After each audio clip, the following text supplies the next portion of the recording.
beautiful Monday, June 22nd, 2020. Sorry for the background noise. I'm hearing some clearing back there, so it's probably somebody that's moving out to the country that wants to get away from the. I won't use some terms, so I'm going to be politically correct. Let's all be politically correct, right? We pay billions for that, so you might as well use it. So, what is privilege? And I'm going to reshare some. I'm going to read something that I read this weekend that was shared by a colleague of mine. And before I do so, do you remember a couple of years ago? And I want to focus on the Americans, but they're in a bad situation right now. And a couple of years ago, there was all these college or university type students screaming at this professor, and there was like hundreds of thousands of them, and it made the news. And one of them, they were screaming at him, saying, "You don't even know our names. You don't even know our names," right? And I remember looking at that, and I've taught in the past, and then I would be one of those individuals. I'd be one of those evil souls that don't know all their names. You don't know our names, and this guy here probably taught thousands. You know, I guess they expect them to be Data from Star Trek, to have a cybergenic memory of knowing every thousand people's name. Poor little privileged souls, right? Poor little privileged souls. How dare you not know my name, you piece of tuh, right? So I'm going to go to what is privilege. And I'm going to read this to you, and then I'm going to elaborate as we go through. What is privilege? Privilege is wearing $200 sneaker when you've never had a job. Privilege is wearing $300 Beats headphones while living on public assistance. Privilege is having a smartphone with a data plan which you receive no bill for. Privilege is living in the public subsidized housing where you don't have a water bill, where your rising property taxes and rent and energy costs have absolutely no effects on the amount of food you can put on your table. Privilege is the ability to go to march against and protest against anything that triggers you without worrying about calling out of work and the consequences that accompany such behavior. Privilege is having as many children as you want, regardless of your employment status, and be able to send them off to daycare or school and you don't have to pay for. Privilege is sending your kids to school earlier for and before school programs and breakfast, and then keeping them for the after school programs, all at no cost to you.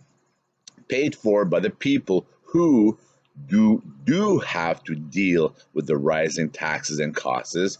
You know us, the so-called privileged, the ones who pay bills, pay bills while you take. I'd rather you said thanks and went on your way. I'd rather you said thanks and went on your way. And this is the world we live in now, the world of privilege. And I've said this before, and I remember telling you guys back in 1996-ish, I said we empowered the morons, and now a lot of these morons are in positions of power, right? We've empowered the morons that are now in positions of power. And I say this because they went after votes. They went after votes, not the facts, not the practicality, not common sense, not data, like what's going on in the U.S. right now. That is not based on facts. When you look at facts, everything they're claiming just falls apart, right? Everything you're yelling in your face, you give them facts and data, it falls apart. And if you give them facts and data, then they yell louder and they tell you you're a racist, you're a bigot, you're prejudiced, you're everything. You are everything because you're not giving it to us.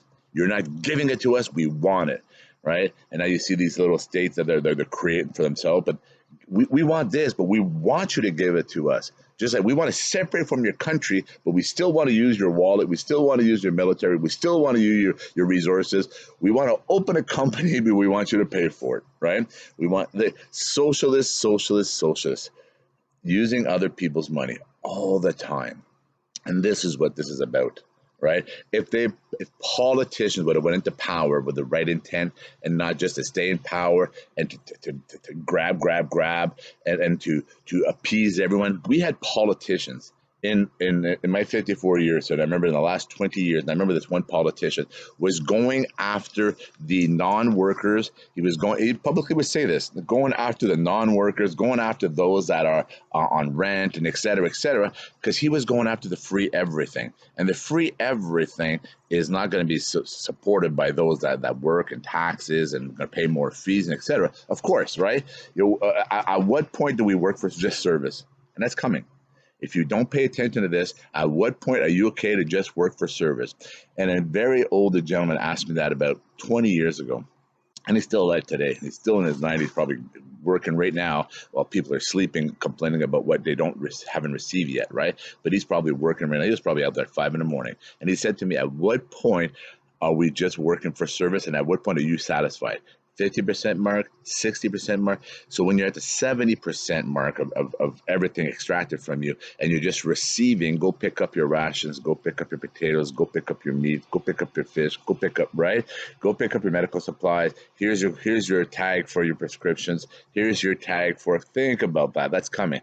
Work 17 hours a day, 7 days a week. It doesn't matter because the privileged individuals need more stuff. They want, but don't want to earn it. How dare you ask them to get up in the morning and earn it? We should give every single soul a salary. Everybody should get a salary, regardless if they earned it or not. You think I'm crazy? Look at previous EFAs. It's coming to a place near you, and they're already discussing it in my own country. Everybody get a salary. And where will the money come from? It'll come from government, who will take it from the workers. And they say the rich, but it's the workers. All right? Remove that word rich out of your mind. Because remember, it always goes all the way up. Everything goes up. The more you work, the more you attain, the more you produce, the more you develop, the more you create, the more it gets sucked up, right? It gets sucked up. So it has nothing to do with the rich. You might think that 1% are rich and the conglomerates on top, and that's the corporations and et cetera. And there's individuals that are very, very wealthy. And those same individuals, the good ones, are the ones giving out so much more than you ever even thought of giving. Everyone thought of your privileged ones out there, the ones that do all this but never give out. They never open their wallets. Their wallets would crack, the leather would snap because they never give out. But all they do is this, right? The privileged ones, the ones that want, but don't want to earn. And they work around. You will go out and earn because you're rich. You're lucky. You are lucky son of a guns and son of a bitches and sons of everything, right? Sons and daughters of everything. You guys are lucky to have what you have because mystical, magical dust was sprinkled over your heads and you guys just received, right? It just shows up at your doorstep every single morning, right? The privileged are telling you that. They're telling you you're rich. They're telling you should give. And they're telling you should separate when you have. And you look at this land around me. My wife and I started with a fire at a gravel road. Started cutting trees by hand. Started trimming by hand. Literally cut 2 acres by hand. And we had friends that help us and obviously brought some equipment in to basically remove the debris and that kind of stuff, but we did it all by hand. And we created this by hand. And this was our second piece of land that we created by hand, back to back, right? Before our daughters, we've earned this. But I'll guarantee there's people out there saying, oh, look at what they got. Look what they have. There's somebody must take that away from them. We got to split that up in 27 pieces of parcels, and we got to give to him and him and her and him and him because they don't have. But they don't work. They don't get up in the morning. They sleep in. They party up all night. They have $400 shoes on and a $2,000 phone and a $500 a month cell plan. But they don't work. So why? Oh, shut up, you disgusting soul, you, right? That's what the world is up. This is what we're into now. We're into the privileged souls that want more. And you need to extract more from you, and you should have less. And you should, I don't care how much you work, I don't care how long you work. Right now you're seeing it, right? All these businesses that were shut down March, April, May, June that are finally open, now they have 7-day-a-week schedules because they got to make it work, they got to work 7 days a week, right? How dare they sit down? Because there's people out there that need a better phone, better running shoes, and better everything. Jean-Guy Bourguignon, EFA 84. Be careful what you've already wished for.